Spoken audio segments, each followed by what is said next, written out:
अस्सलाम वालेकुम। Doctor Mohammad Riaz veterinary clinic and pharmacy chowk Shatipura Lahore. आज हम एक बेहतरीन केस लेकर आए हैं। ये ब्रेन ट्यूमर का केस है और ये ब्रेन ट्यूमर भी क्रोनिक है। क्रोनिक ब्रेन ट्यूमर की वजह से इसके जो ब्रेन दिमाग में ट्यूमर जो है वो रैप्चर हो चुकी है।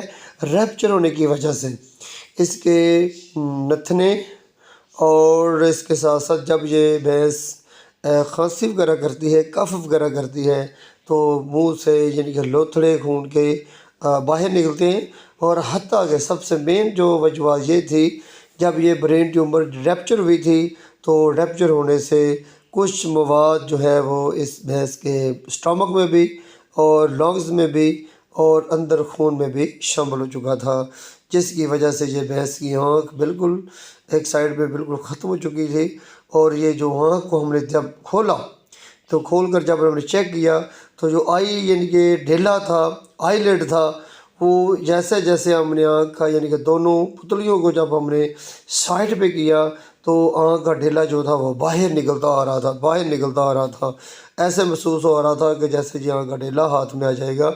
इतना ज़्यादा दबाव था ब्रेन ट्यूमर का, क्योंकि अंदर से झिल्लियों की सोजिश और सोजिश की वजह से साथ जो रैप्चर हुआ था, अंदर से मवाद जो था वो भी काफ़ी हद तक दबाव डाल रहा था, जिसकी वजह से इस भैंस की ये इतनी हालत सीरियस थी कि जब ये खड़ी होती थी तो अपनी जंजीर को खींच कर खड़ी होती थी और अपनी टांगों में बैलेंस नहीं रखती थी। चलते वक्त तो ये अपनी टांगों से लड़खड़ाती थी।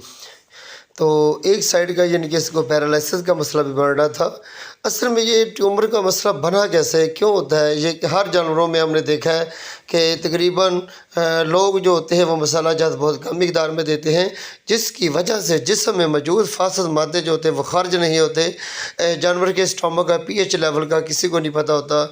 और इसके साथ साथ फासद मादों के लिए कोई भी चीज़ नहीं देते, चारा डालते हैं, पानी देते हैं, बस कोई चीज़ वगैरह यानी कि फासद मादों को ख़त्म करने के लिए नहीं देते। साथ ये सबसे मेन जो गलती होती है वो सोडियम क्लोराइड की, नमक की होती है, सोडियम बाइकार्बोनेट की होती है। ये चीज़ें जो होती है वो खुराक में लाजमी शामिल होनी चाहिए। और इसके साथ साथ जानवर को यानी कि जानवर की खुराक में जो मेन जोज़ होता है वो होता है टॉक्सिन बाइंडर का। जब हम टॉक्सिन बाइंडर का जो होता है वो सलूशन नहीं देते, साथ किसी किस्म का यानी कि हम ये नहीं सोचते कि जानवरों को हम खुराक दे रहे हैं, आया कि इसके साथ साथ हज़म के साथ साथ इसके जिस्म में पॉइजनिंग के असरात भी फैल सकते हैं।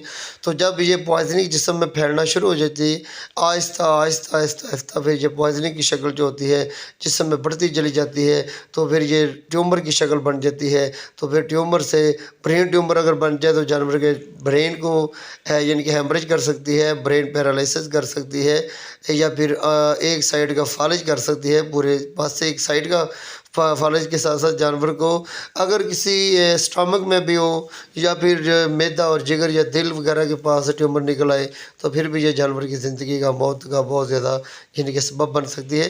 ये देखिए, हमने जब आँख को खोला तो ये ढेला जो है, आईलेट जो है वो बाहर निकलता चला आ रहा था। फिर हमने छोड़ दिया ताकि इसको किसी किस्म का ये ज़्यादा तकलीफ़ का सामना ना करना पड़े।